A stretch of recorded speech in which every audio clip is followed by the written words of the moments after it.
ایک لڑکا اپنی محبوبہ سے کہنے لگا، جانو مجھے کوئی ایسا تحفہ دے دو جسے میں ہمیشہ اپنے پاس سنبھال کر رکھوں۔ اس کا ٹھرکی پن دیکھ کر لڑکی نے فوراً اپنے جوتے کا تلا اتار کر دے دیا۔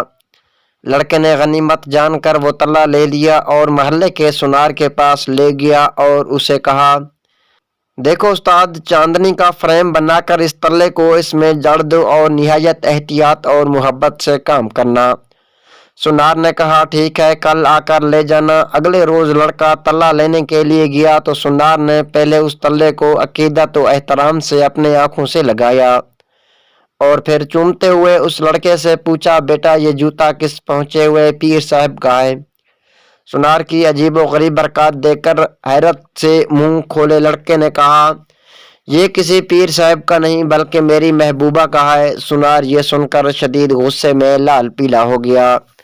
اٹھ خبیث کی اولاد، کل سے میں اور میرا سارا خاندان جوتی چوم چوم کے پاگل ہو گیا ہے۔